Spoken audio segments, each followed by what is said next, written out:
कलम बलियो कि तरबार। एक जमानामा सरकारी विद्यालयका विद्यार्थीहरूलाई वाद विवाद खेलाउँदा ट्रेन्डिङ टपिक यही हुन्थ्यो। सायद अहिले पनि यही हुन्छ होला। हास्य व्यङ्ग्य कलाकार सुबोध गौतमले चाहिँ आफ्नो जिन्दगीको भोगाइबाटै तरबार र कलमको शक्ति मापन गर्न पाए। किशोर अवस्थाको उन्मादमा कलम थन्क्याएर बन्दुक बोके उनले माओवादी जनयुद्धको पट्टाक्षेपसँगै बन्दुक बिसाएर फेरि कलम समाते। एउटा सामान्य विद्यार्थीबाट लडाकु, फेरि विद्यार्थी अनि हास्य कलाकारमा रूपान्तरणको यात्रा कम्ता टेसिलो छैन। सुबोधको अनुहार, जिउडाल, बोलीचाली केहीबाट पनि झल्किँदैन कि उनी जनयुद्ध लडेका पूर्व माओवादी लडाकु हुन्। निकै शालीन र सरल लाग्छन्। देश र समाजले उनलाई कलाकारका रूपमा चिनेको र मन पराएको छ। भद्रगोलबाट एकतुमेको उपमा पाएका छन्। क्यारिकेचर किङको उपमा समेत उनलाई प्राप्त छ। तर राजनीतिको धङधङीले उनलाई अहिले पनि पछ्याउन छोडेको छैन। युद्ध लड्दाका अविस्मरणीय घटनाहरू सुनाउन आग्रह गरिँदा सुबोध सुरुमा अलिकति अलमलमा देखिए। भनौँ कि नभनौँ कोदोधारमा यो कुरा बाहिर ल्याउँदा आफ्नो कलाकारितामा असर पो गर्छ कि भन्ने चिन्ता होला सायद। खैर, उनी अनन्त स्मृतिको एउटा कन्तुर फुकाल्न तयार भए। कथा उनको बाल्यकालबाट सुरु हुन्छ। हुने बिरुवाको चिल्लोपात भने झैँ सानैबाट सुबोध विलक्षण स्वभावका थिए भन्ने टाइपको कथा चाहिँ होइन यो। ओखलढुङ्गाको एउटा गाउँमा सामान्य परिवारमा जन्मेका सुबोधलाई 12-13 वर्षको उमेरदेखि क्रान्तिको भूत चढ्न थाल्यो।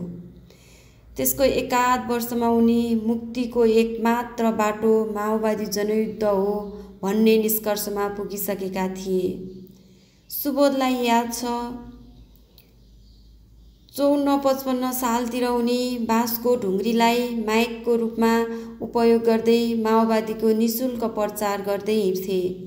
क्रान्तिबाटै परिवर्तन सम्भव छ, आज हुने विशाल आमसभामा उपस्थित हौँ भनेर ढुङ्ग्री फुक्दै हिँड्दा प्रहरी सेनाले भेटेका भए के गर्थे होला भने उनी अहिलेसम्म तर्सिन्छन्। किशोर अवस्थाका सुबोधलाई के कुराले माओवादीप्रति नतमस्तक तुलाए त? पहिलो कुरा त गरिबी नै हो। कोही पैसाकै आहालमा पौडी खेल्ने र कोही जीवनभर 2 छाकका लागि सङ्घर्ष गर्नुपर्ने यस्तो पनि प्रजातन्त्र हुन्छ भनेर एकदमसँगले रिस उठ्थ्यो। दोस्रो चाहिँ राजाको छोरा नै राजा हुने यस्तो पनि शासन व्यवस्था हुन्छ भनेर एकदमसँगले झोक चल्थ्यो। तेस्रो, नेपालको शैक्षणिक प्रणाली पनि मलाई मन परेको थिएन। 2060 सालसम्म आइपुग्दा उनको गाउँमा माओवादीको चहल पहल बाक्लै थियो। सुबोध पढ्ने विद्यालयमा पनि माओवादीका भूमिगत नेताहरू बेला बखत आएर भाषण गर्थे। त्यस्ता भाषण सुन्दा सुबोध खुब जोसिन्थे। अहिले नै बन्दुक बोकेर हिँडिहालौँ झैँ हुन्थ्यो उनलाई। गाउँका किशोर किशोरी र युवा युवतीलाई डर धम्की वा लोभ लालच देखाएर माओवादी आन्दोलनमा सामेल गराउने क्रम थियो। कति विद्यार्थी शिक्षकलाई माओवादीले अपहरण गरेर पनि लैजान्थे। सुबोध पनि अपहरित हुन चाहन्थे। तर उनीमाथि माओवादीको आँखै परेन, कारण उनी साह्रै लुरे, हेर्दै टिटलाग्दा थिए। यसले बन्दुक बोकेर खाँदैन भन्ने पनि पर्यो होला उनीहरूलाई। सुबोध पाएसम्म माओवादीका पर्चा र दस्तावेजहरू पढ्थे। सामान्य खेती किसानी गर्ने बुबाको राजनीतिक अवस्था पनि कम्युनिस्ट विचारधारातर्फ थियो। यद्यपि खुलेर माओवादीमा लागेका थिएनन्। सुबोधले चाहिँ अठोट नै लिए। अब जनयुद्धमा लाग्ने हो, सामन्तहरूको जरो किरो उखेल्ने हो, देश बदलेरै छोड्ने हो। माओवादीले रटाएको जित्ते मुक्ति हारे मृत्यु भन्ने नारालाई मन्त्र बनाउँदै सुबोधले जनयुद्धमा होमिने एक्कल निर्णय लिए। उनले गाउँका केही मिल्ने साथीहरूलाई पनि फकाउने प्रयास नगरेका होइनन्, तर कोही तयार भएनन्। त्यसैले उनी एक्लै भए। जनयुद्धमा त लागे, तर कसरी?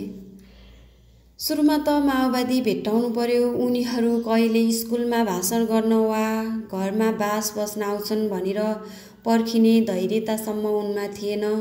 उनी बन्दुक बोकेर दुश्मनसँग भिड्न त्यति नै व्यग्र थिए जति नयाँ प्रेममा परेका अल्लारे केटाकेटी फर्स्ट किसका लागि व्यग्र हुन्छन्। 2061 सालको असार 15 को दिन सुबोधका लागि अविस्मरणीय छ। दही चिउरा खाने दिन। यही दिन उनी जनयुद्ध लड्न झोला भिरेर घरबाट हिँडेका थिए। त्यस दिन उनले बिहानै 2-4 जोर कपडा र एउटा डायरी हालेको मैलो झोला बिहानै मकैबारीमा लुकाए। त्योभन्दा अगाडि उनले 3 थान चिठी लेखेका थिए। एउटा बुवा आमालाई, दोस्रो स्कुललाई र तेस्रो साथीभाइलाई। भाका फरक फरक भए पनि आशय उही थियो। म शिरमा कफन बाँधेर लडाईँको मोर्चामा जाँदैछु। फर्किन पनि सक्छु, नफर्किन पनि सक्छु। जित्ते मुक्ति हारे मृत्यु छँदैछ। हुन सक्नुहुन्छ भने मलाई माफ गरिदिनु। बुवाको खल्तीमा हात घुसार्दा 800 रुपियाँ भेट्यो। त्यो पैसा आफ्नो खल्तीमा स्थानान्तरण गरे र लुसुक्क घरबाट निस्किए। बिहान आमाले दही चिउरा खुवाएकोले खानाका लागि पनि पर्खेनन्। हाम्रो घर नजिकै खोला थियो। म कहिलेकाहीँ खोलामा पौडी खेलेर दिन बिताउँथे। त्यसैले दिनभरि हराउँदा पनि घरमा खासै खोजिनेती हुँदैनथ्यो, उनी भन्छन्। जनयुद्ध लड्न हिँडेका सुबोधलाई माओवादी कहाँ भेटिन्छन् भन्ने यकिन थिएन। सुनकोसीदेखि बाप्चासम्म उनी माओवादीको खोजीमा भौतारिए, तर कोही फेला पार्न सकेनन्। 2 दिनसम्म धुइपत्ताल खोज्दा पनि माओवादी नभेटेपछि उनी निराश बने। अब के गर्ने? उनले काठमाडौँतिर लाग्ने निर्णय गरे। काठमाडौँमा उनका दाइ बस्थे, आफ्नै दाइ। घरमा चिठी नै छाडेर हिँडेकाले फर्किने कुरा आएन।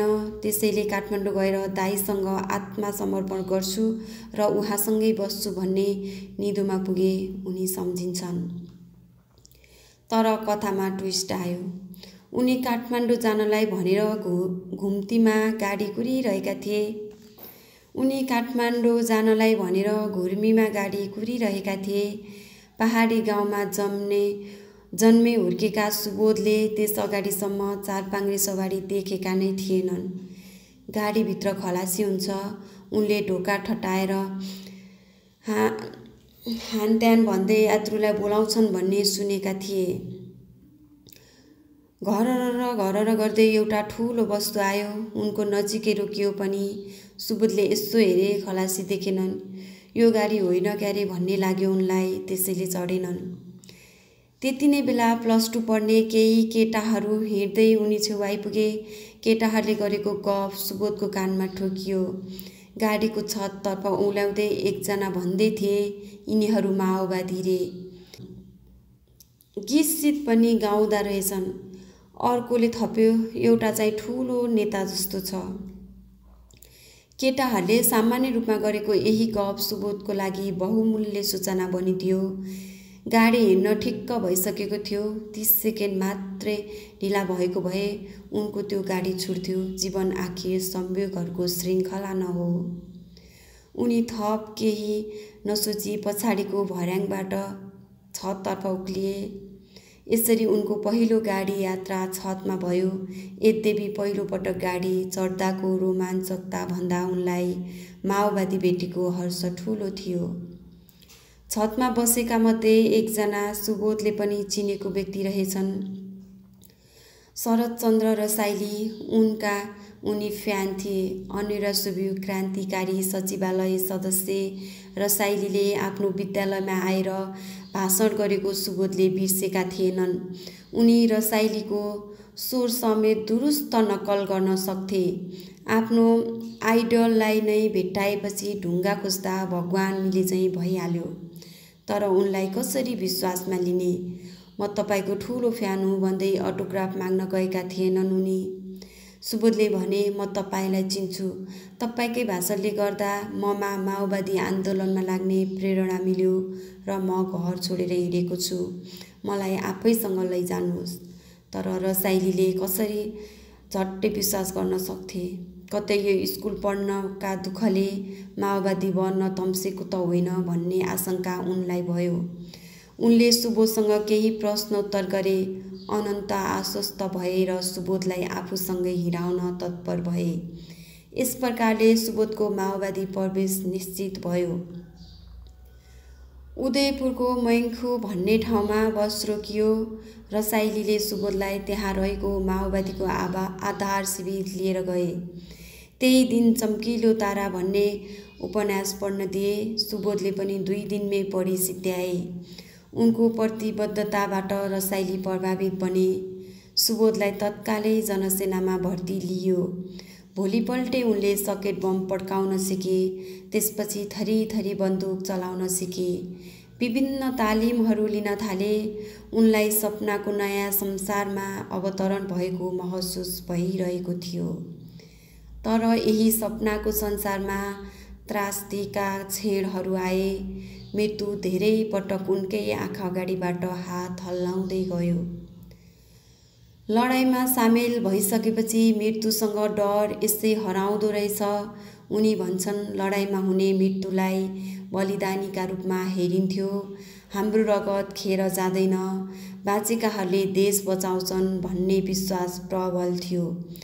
त्यसैले लडाइँमा जनतालाई डरभन्दा उत्साह बढी हुन्थ्यो। सुबोधको भनाइअनुसार भर्खर माओवादी सेनामा प्रवेश गरेका युवा युवतीहरू लडाइँमा जानका लागि हाना थाप्ने गर्थे। आफू सहभागी भएर लडाइँ जित्यो भने सङ्गठनभित्र हाई हुने र पदोन्नति समेत हुने लोभ थियो उनीहरूलाई। तर त्योभन्दा ठुलो चाहिँ उनीहरूमा चर्को जनयुद्धोन्माद थियो। त्यसैले गर्दा कुनै लडाइँका लागि छनौट्न नपर्नेहरू निराश बन्थे। यसपालि पनि मेरो नाम आएन भने जनसेना नै छोडिदिन्छु भनेर कतिपयले कमान्डरहरूलाई घुर्क्याउँथे। कमान्डरहरू चाहिँ यस्ता अवसर फेरि पनि आउँछन् भनेर थुम्थुम्याउन खोज्थे। सेना मात्रै सकथोक होइन, हामी क्रान्तिका पेश किला हौँ, जुनसुकै मोर्चामा पनि काम गर्नुपर्छ भनेर पनि सम्झाउँथे। अरू जस्तै सुबोधलाई पनि युद्ध लड्ने हुटुटी थियो। तर ज्यान लुम्रो भएकोले उनलाई लडाइँको फ्रन्टलाइनमा कमान्डरले पत्याएनन्। यद्यपि ठुला साना केही लडाइँहरूमा उनी प्रत्यक्ष सहभागी भए। सुबोधले हामीसँग आफू प्रत्यक्ष सहभागी भएका 2वटा लडाइँको अनुभव सेयर गरे। ती अनुभव उनकै शब्दमा। 2061 सालमा कालीकोटको पिलीमा जनार्जन शर्माको नेतृत्वमा सफल कारबाही भयो। त्यसबेला आर्मीको अस्थायी ब्यारेकमा जनसेनाले टाढाबाट 81 mm को हतियारले प्रहार गरेको थियो। आकस्मिक रूपमा आक्रमण भएपछि सेनाले सम्हालिने मौका नै पाएन। उक्त आक्रमणमा सेनातर्फ 160 जनाको हाताहाती भएको र ठुलो सङ्ख्यामा हतियार बरामद भएको खबर आएपछि माओवादीभित्र उत्साहको लहर नै फैलिएको थियो। ठ्याक्कै त्यही सिको गरेर भोजपुरको घोडेटारमा हान्ने योजना बनाइएको रहेछ। त्यहाँ पनि सेनाको अस्थायी ब्यारेक थियो। पूर्वबाट 1000 र पश्चिमबाट 1000 जना जनसेनाको टोली सो आक्रमणमा सहभागी हुने निश्चित भयो। पश्चिमको टोलीमा म पनि छानिएँ। कालीकोटको सफलता दोहोर्याउने लक्ष्यका साथ योजना बुनिएको थियो। तर परिणाम उल्टो आयो। त्यहाँ सेना पहिल्यै अलर्ट पोजिसनमा रहेछन्। अर्कोतर्फ हाम्रो पूर्व र पश्चिमतर्फको फौजबीच नै समन्वय अभाव भयो। पूर्वतिरको समूहको बुझाइ 1 बजेसम्म चुप लागेर पोजिसन लिने र त्यसपछि आक्रमण गर्ने भन्ने रहेछ। पश्चिमतर्फका चाहिँ 1 बजेसम्म लडाइँ नै सिद्धाएर फर्किसक्ने योजनामा थियो। म फ्रन्ट लाइनमा नभएकोले बन्दुक बोकेको थिइनँ, तर 2वटा सकेट बम साथमा थियो।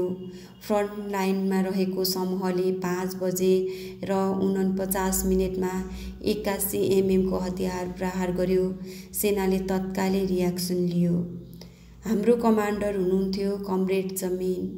सेनाको प्रत्याक्रमका क्रममा उहाँलाई गोली लाग्यो र आर्मी ब्यारेकभित्रै ढल्नुभयो। तत्कालै उहाँको निधन भयो। सुरुमै कमान्डर मारिएपछि जनसेनाको मनबल खस्कियो। भटाभट गोली लागेर साथीहरू ढल्न थाले। केही बेरपछि आकाशमा हेलिकप्टरको आवाज सुनियो। जनसेनामा थप त्रास फैलियो। हेलिकप्टरले एकैछिनमा चर्को लाइट फ्याँक्थ्यो र दिउँसै जस्तो उज्यालो हुन्थ्यो। फेरि एकैछिनमा अन्धमुष्टि हामीमाझ कसैले भन्यो, यो हेलिकप्टर तर्साउन मात्र आएको हो। नजिकै सैनिक ब्यारेक भएकोले यसले यहाँ बम खसाल्न सक्दैन। त्यो सुनेपछि मैले अलि सन्तोषको सास फेरे। तर एक लडाकुले आक्रोशमा आएर हेलिकप्टरलाई ताक्दै फायर गरिदिए। त्यहाँबाट हानेको गोलीले हेलिकप्टरलाई क्षति पुर्याउने सम्भावना नै थिएन। बरु उनीहरूलाई हामीले कहाँनिर छौँ भन्ने यकिन भयो र त्यहीँनिर हेलिकप्टरबाट बम हानियो। मेरो आँखै अगाडि भएको विस्फोटमा परेर 9 जनाको घटनास्थलमै मृत्यु भयो। यता गोलीको आवाज र घाइतेहरूको चिच्याहाटले वातावरण कोलाहलपूर्ण थियो। बिहान 1 बजेसम्म लडाइँ चल्दा जनसेनाले व्यापक क्षति बेहोर्नु पर्यो। यत्रतत्र साथीहरू लडिरहेका थिए। घाइतेहरू चिच्याइरहेका थिए। कोही पानी पानी भनिरहेका थिए। कसैको हात छैन, कसैको खुट्टा छैन, रगतको खोलो बगेको छ। नजिकै एउटा गोठ जस्तो थियो। त्यसलाई प्राथमिक उपचार कक्षका रूपमा प्रयोग गरिएको थियो। घाइतेहरूलाई स्ट्रेचरमा हालेर त्यहाँ लगिन्थ्यो। त्यहाँ डाक्टर उपचारमा तल्लीन हुन्थे। उनीहरू MBBS पढेर डाक्टर भएका होइनन्, परिस्थितिले डाक्टर बनाएका। जानी नजानी घाउ सिउँथे। युद्ध सकिँदासम्म हामी 22-25 जना साथीहरू बाँकी थियौँ। जित्न सक्ने अवस्था नभएपछि हामी त्यहाँबाट भाग्नुको विकल्प थिएन। फर्कने क्रममा म र एकजना साथीले ठुलो ज्यानका एक घाइतेलाई स्ट्रेचरमा बोकेका थियौँ। उनी छटपटाइरहेका थिए।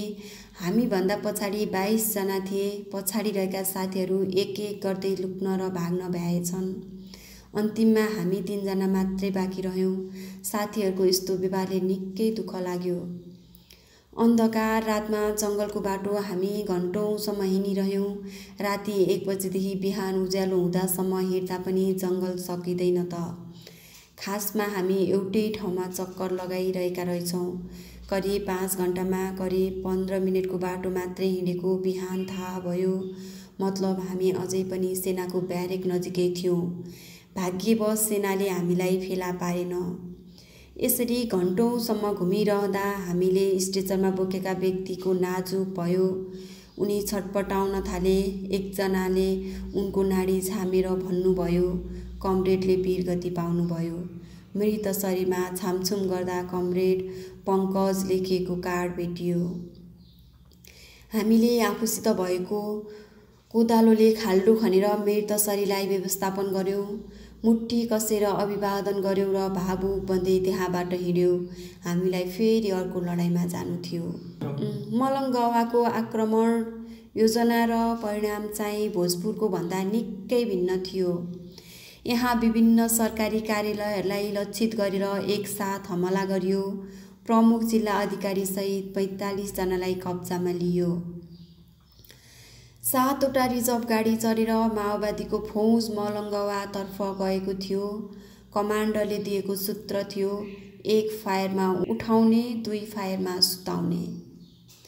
रातको समय भएकोले हामीले पहिलो फायर गर्दा दुश्मनहरू बिउजने र दोस्रो फायरले उनीहरूलाई ढाल्ने कमान्डरको आदेशको अन्तर्य थियो।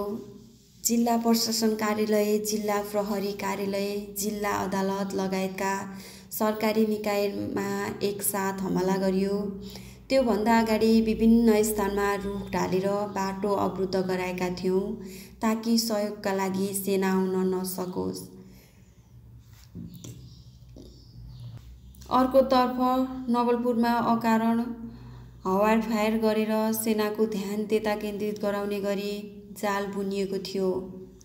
आक्रमण सुरु हुनसाथ प्रमुख जिल्ला अधिकारी बोधराज अधिकारीले आफ्ना सुरक्षाकर्मीलाई आत्मसमर्पण गर्न आदेश दिनुभयो। उनीहरूले हतियार बुझाएर आत्मसमर्पण गरे, तर प्रहरी कार्यालयमा डिएसपी भने आत्मसमर्पण गर्न तयार भएनन्। प्रहरीको मनोबल बढाउन उनी आफैले माइकिङ गरिरहेका थिए। हाम्रा साथीहरूले आक्रोशमा अन्धाधुन्ध गोली बर्साउन थाले। यही आक्रमणका क्रममा एकजना व्यक्ति हाम्रै अगाडि पुक्लुक्कै ढले।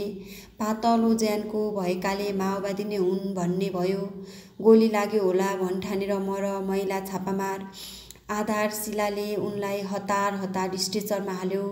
रातिको समय, नचिनेको बाटो, कति ठाउँमा घुँडासम्म आउने दबदबे हिलो थियो। हामीले उनलाई जसोतसो गाडी भएसम्म पुर्यायौँ। गाडी नजिक आउन साथ उनी स्ट्रेचरबाट हाम फालेर उफ्रिँदै गाडीभित्र छिरे। खासमा उनलाई केही पनि भएको रहेनछ। ज्यान बचाउनका लागि हाम्रै फौजका साथीले यस्तो घटिया उपाय रचेको देखेर दिक्क लाग्यो। हामी पनि गाडीभित्र छिर्यौँ। यहाँभित्रको माहौल फेरि अर्कै थियो। कामरेड जोशीला भन्ने साथीलाई गोली लागेर छटपटाइरहनु भएको रहेछ।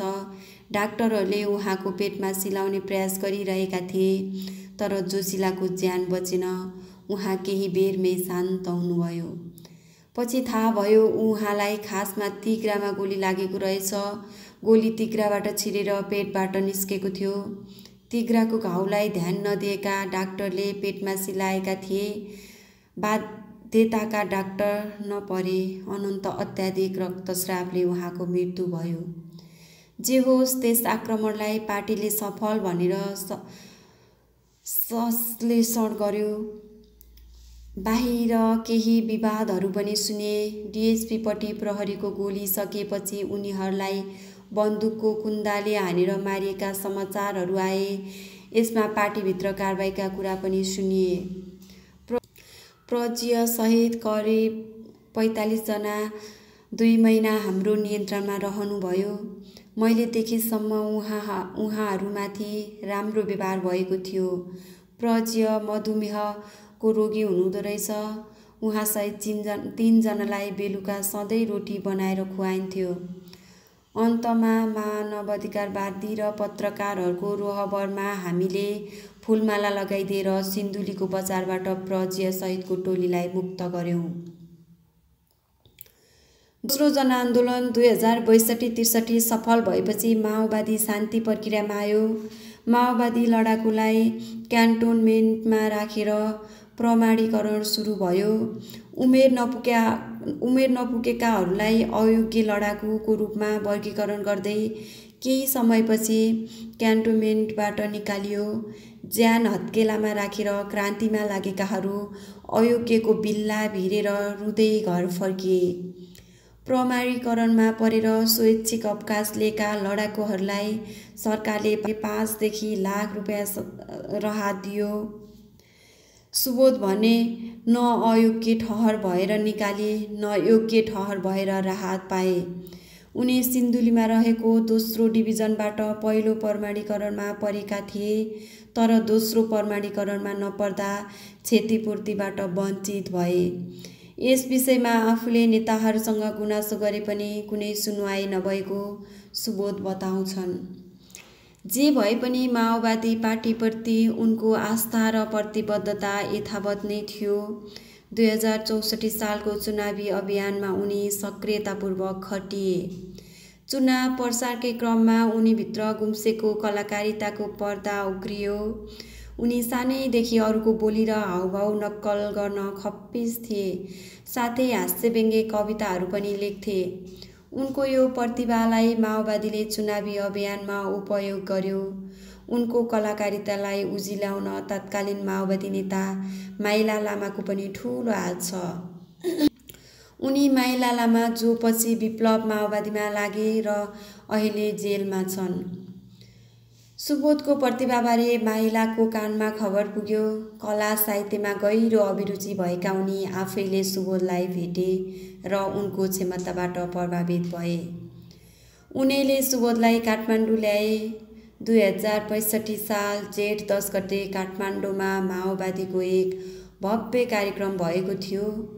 माइलाको पहलमा सुबोधलाई त्यस कार्यक्रममा आफ्नो प्रस्तुति देखाउन अवसर पाए। त्यसबेला उनले राजा ज्ञानेन्द्र, गिरिजा, माधव नेपालदेखि धुर्मुससम्मको क्यारिकेचर गरेका थिए। उनको प्रस्तुतिले निकै वाउवाउई पायो। प्रस्तुति सकेपछि खुसी भएर माइलाले आफूलाई बोकेरै उचालेको सुबोध सम्झिन्छन्। त्यसपछि सुबोध काठमाडौँबाट फर्किएनन्। उनलाई माओवादीको मेचीकाली जागरण अभियानमा समावेश गरियो। देशका विभिन्न जिल्लामा पुगेर उनले आफ्नो प्रतिभा देखाए। माओवादीभन्दा बाहिर जनस्तरमा नै उनको चर्चा सुरु भयो। 2068 सालमा सुबोधले पार्टीकै सहयोद्धा पाल्मो लामासँग विवाह गरे। पाल्मो पार्टीभित्र सुबोधभन्दा सिनियर थिइन्। उनी गीत पनि गाउँथिन्। बिहेको प्रस्ताव पाल्मोले राखेकी थिइन्। दुवैको मन मिलेपछि पार्टीमा कुरा राखे। पार्टीले स्वीकृति दिएपछि फुलमाला लगाएर प्रगतिशील विवाह भयो। हितमान साक्य प्रमुख अतिथि थिए। सुबोधले भने जनयुद्धकालमा प्रगतिशील विवाह हुँदा बेहुला र बेहुलीबीच बन्दुक साटासाट गर्ने प्रचलन थियो। हाम्रो हकमा चाहिँ बन्दुक बिसाइसकेकाले यस्तो गरिएन। अहिले उनीहरूका 2 छोराछोरी छन्।